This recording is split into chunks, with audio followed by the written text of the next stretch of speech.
Rochelle Barrett never used to consider herself a beauty.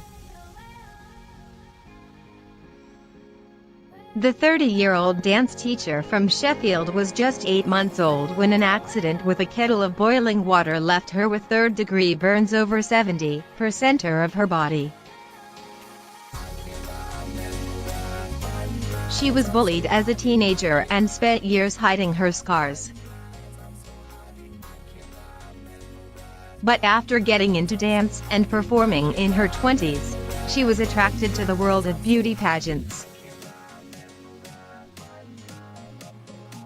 "I love anything to do with fashion and beauty, so when, in 2015, I saw that Miss Caribbean UK was looking for contestants, I thought it would be a wonderful thing to do," she says. "I didn't know there would be a bikini round until halfway through, and to be honest, I didn't know if I could do it. But I've come so far, I thought, why not?"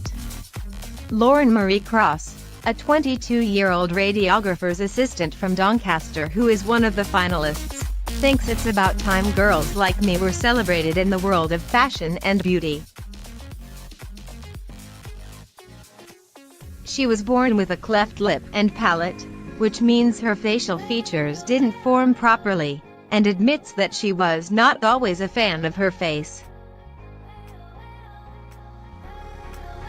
"Boys have said nasty things in the past. I've been taunted, called Scarface and Clefty, but now, I absolutely adore my scar.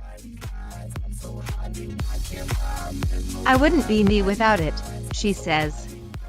"If you try to hide your scars, you're trying to hide a part of yourself. I've never tried to cover it with makeup, now I even put highlighter on it to make it stand out more.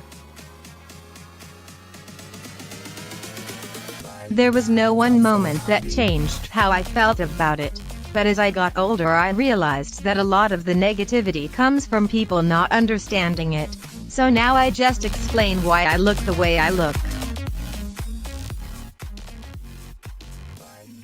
Like Lauren Marie, Laura Masters, 26, jumped at the opportunity to take part in a competition actively seeking women with visible differences. "I've applied for beauty competitions since I was 18, says the care worker from Caerphilly, who at just a year old was placed in a bath of boiling water by her birth mother's boyfriend, resulting in third-degree burns across half her body.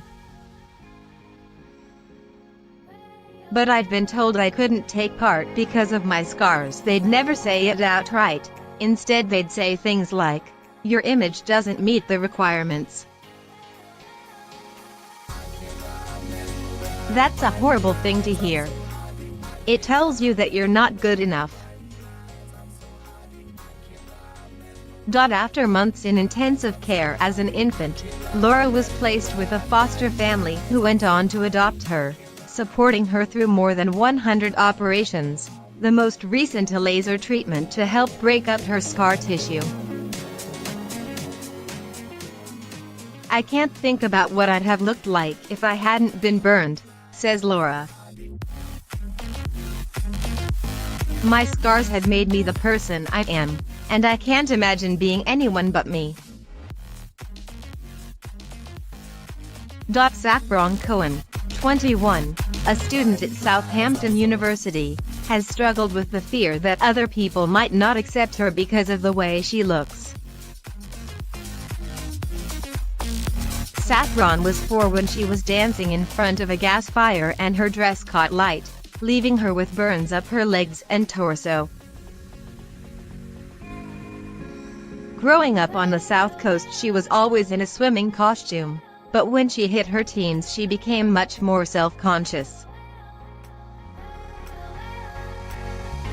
"It would upset me when people stared, because you realize you're different and, as a teenager, the last thing you want is to be different.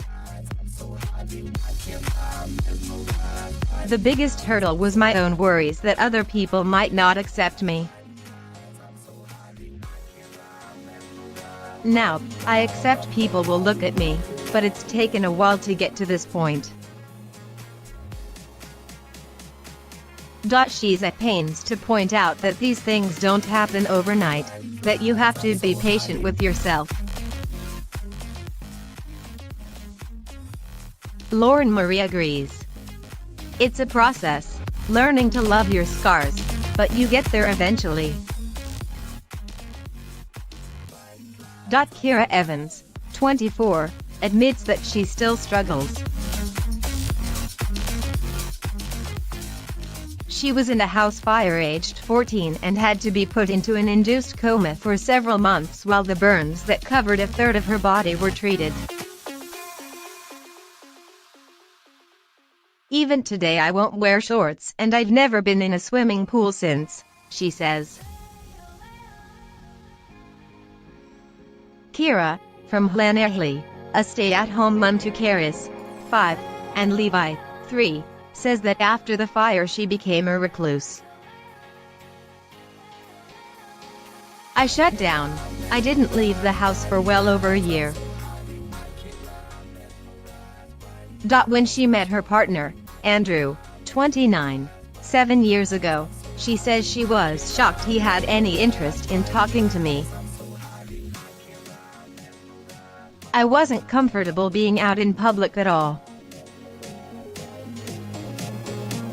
They started off as friends. I didn't want to let my guard down before the relationship developed.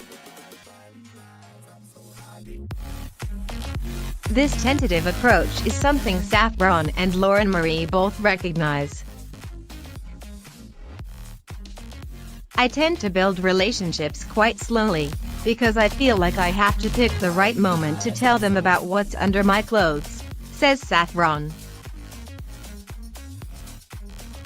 Although it's never been a problem for any of my boyfriends, so I think a lot of that fear is based on my own worries rather than reality.